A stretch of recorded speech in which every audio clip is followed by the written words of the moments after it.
இன்னைக்கு தான் புரியுறது அந்த ரிஷியினுடைய சாபம் அனுகிரகம். அன்னைக்கு அந்த அம்மா சமைச்சு சுவாமி சுவாமி அங்கேருந்து கிளம்பி நேரா மிதிலா நகரம் வர்றார். சீதையை பார்க்கிறார் சுவாமி. இந்த பொண்ணை பார்த்த உடனே நம்ம மனசுல ஏன் இப்படி ஒரு எண்ணம் உண்டாறதுன்னு அவருக்கே புரியாம யோசனை பண்ணிட்டு வந்துட்டார் துளசிதாஸ். உனக்கு நான் கல்யாணம் பண்ணலாம் நினைச்சுதான் சுயம்பரங்கள்லாம் வச்சேன், உனக்கு இனிமே கன்னியாமடம் தான் கட்டலாம் போல இருக்குன்னு அழுதானான் ஜனக.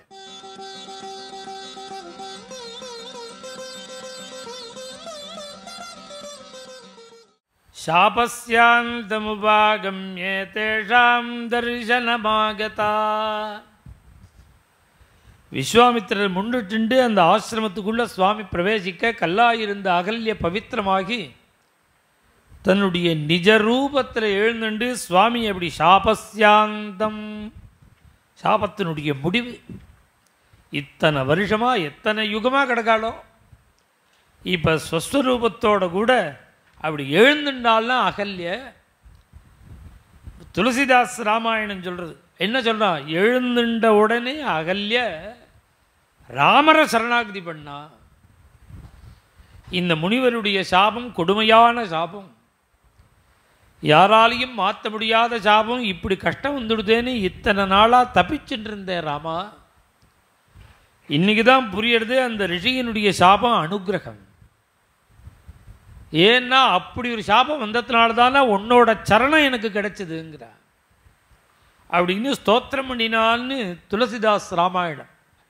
அந்த அகல்ய சுவாமியை சேவித்து ஸ்தோத்திரம் பண்ணினா.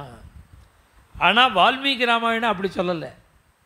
வால்மீகி ராமாயணம் என்ன சொல்கிறதுன்னு, அவள் பவித்திரமாகி ரிஷி பத்னியாக எழுந்துண்டாலாம் அகல்ய. ராகவௌது ததஸ்தஸ்யாஹ பாதௌ ஜக்ராகதுஸ்த. சுவாமியும் லட்சுமண சுவாமியும் எழுந்துண்ட அகல்யினுடைய சரணத்தை பிடிச்சி சேவிச்சாங்கிற. இவர் கிருபேல அவள் பவித்திரமானாலும் ரிஷிபத்னி தானே, சுவாமி தான் சேவிச்சாராம். லட்சுமண சுவாமி சேவிக்க கௌதமோபி மகாதேஜா, மகா தபஸ்வியான கௌதமரும் ஞான திருஷ்டியில் தெரிஞ்சுண்டு திரும்பி வந்து அகல்யோட கூட சுவாமியை ராமம் சம்பூஜ்ய விதிவது. விதிப்பிரகாரம் பூஜைன்னா என்ன, புருட சூக்த விதான், அர்க்யம் பாத்தியம் ஆச்சமனீயம், இதெல்லாம் என்னென்ன கணபதி பூஜை பண்ணும்போது பண்ணுறோமோ. அர்க்யம் சமர்ப்பயாமி, ஆச்சமணியம் சமர்ப்பயாமி, ஸ்னபயாமின்னு நாம் ஒவ்வொரு உத்தரணி ஜலத்தை விடுறோமோனோ. இதுதான், இதை தான் சுருக்கமாக சொல்கிறது. அர்க்யம் பாத்தியம் ஆச்சமணியங்கள்லாம் கொடுத்தார் சுவாமிக்கு. கௌதமரும் அகல்யமா சேர்ந்து இப்படி யதோக்தமாக பூஜை பண்ண சுவாமி தம்பதிகளாக திருப்பி சேவிச்சு, அவள் ரெண்டு பேரையும் சேவித்து அவளுடைய அனுகிரகத்தை பெற்றுண்டு அன்னைக்கு அந்த அம்மா சமைச்சு சுவாமி சாப்பிட்ட.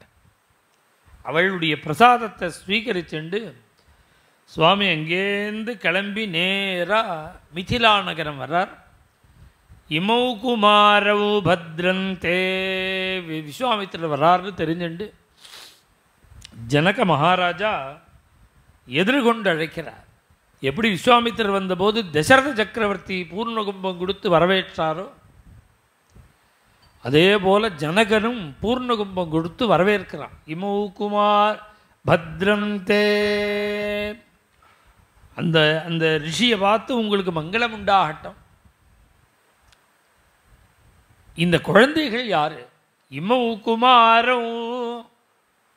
எப்போதும் விஸ்வாமித்திரரை பார்த்து யோகக்ஷேம விசாரிக்கிறவன்னு அன்றைக்கி அவரை மைண்ட் பண்ணவே இல்லையா.